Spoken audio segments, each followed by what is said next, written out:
Yes, sir. How are you? How are you doing?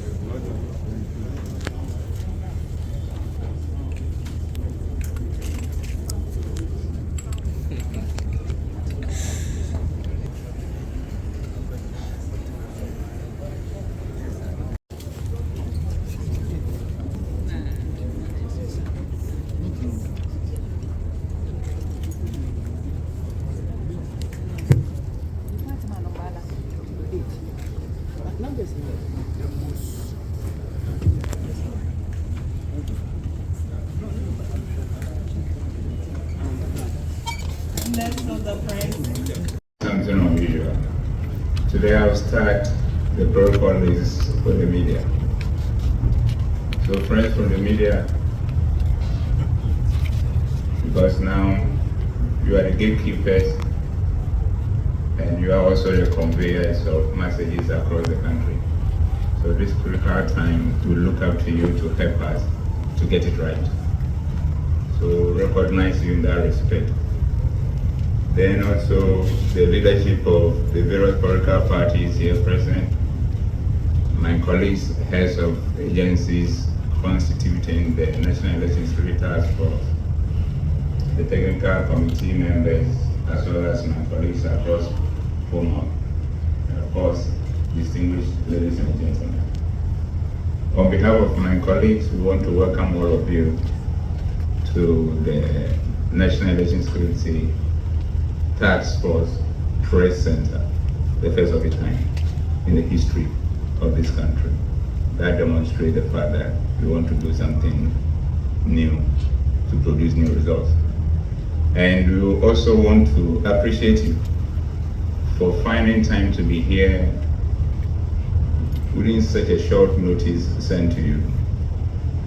You've demonstrated your love for your country, our country, and also your commitment to ensuring that there is peace, security, and order during this election period and beyond.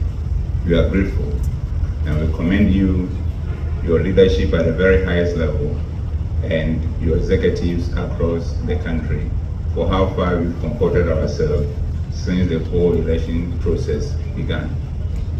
We can't be grateful enough. Our plea is for us to finish and finish very well, to the glory of God and for the benefit of this country, especially the generation that will come before us. It is in the same spirit that we are also committed to show our patriotism towards our dear nation by committing ourselves to ensuring that this election becomes peaceful, such that it will be to the satisfaction of everybody.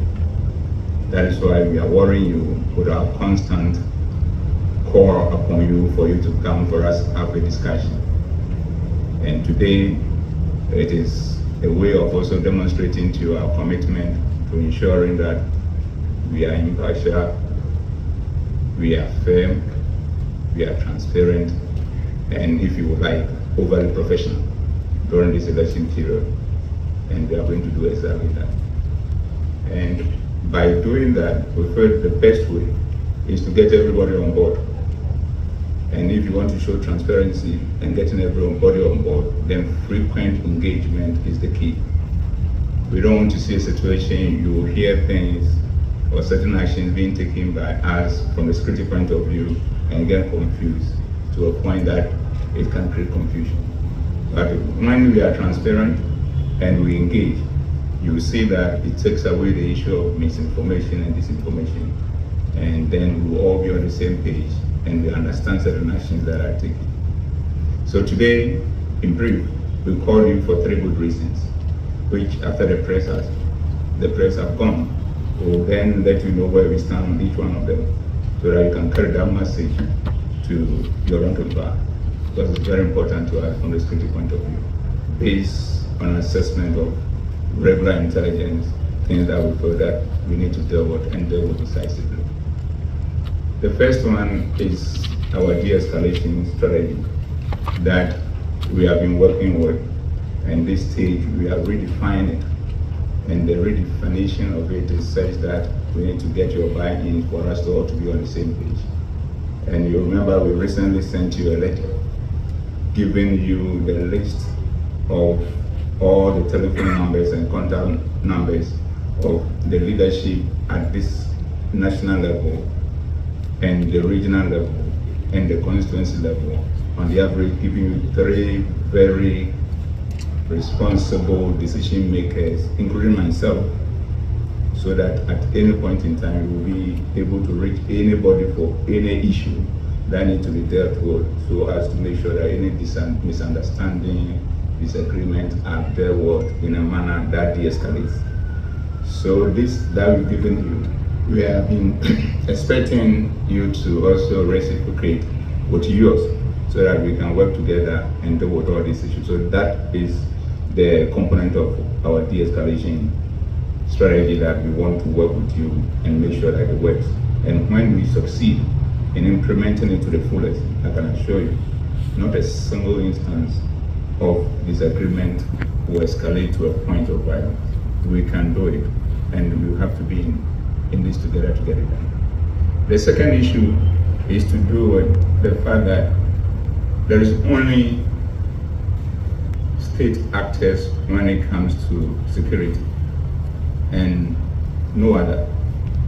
The environment where people want to use certain uniforms that makes them feel half police, half fire service, half military, half migration, half prisons, or half of anything that resembles security. Before that is unacceptable in this critical period of time. And we are clear in our mind how we want to deal with it. And we want you to know, so that when we start dealing with it, we don't take us thinking that we are taking sides or we don't know what we are about. So that is also one thing we want to share with you.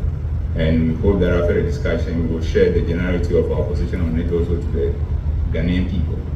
But it's just fair that we let you be aware how we are going to deal with some of these things, for you to carry the message down to the last member of your group, for them to be warned that it is a zero tolerance issue when it comes to people wanting to present themselves in a manner that makes them look anywhere close to being one of us. We are not going to accept it. The last point is also this culture of machoism, thinking that biceps are the basis for determining one's strength. Fortunately, as you can see, the things you've done going forward in these elections, those people, I think most of them, if not all, they have applied themselves and found something to do. But we are not going to be over complacent and thinking that that is the end of the game, because our intelligence space shows that there are pockets of them around wanting to take things to a level that we will not tolerate. So we'll discuss with you and let you know our plan, because anybody of that caliber, anywhere, near any polling station, any community environment, any coalition center, when we find you, in your quest to intimidate people, to make them feel very unwelcome to exercise their franchise, we'll find you a place to sleep, for as long as it takes within the confines of the law, so that the people who want to do the right thing will have the comfort and peace of mind to do it. And after all said and done, they'll take you back home, so that at the end of the day, this country, the only one that we have, continue to be at peace with itself. These are the 3 reasons why we call. And like I said, it is in the spirit of transparency, in the spirit of being fair, in the spirit of being firm, and the spirit of being over professional. That's why we decided to engage. In the past, as you have been aware, we'll have just come out and just issue the directive and go with it. But at times, with the whole idea of trying to de-escalate, we think that the best way is to come to some understanding of issues, so that when you see us doing certain things, even when you are in the wrong, you'll bear with us. So on that note, that once again, we thank you.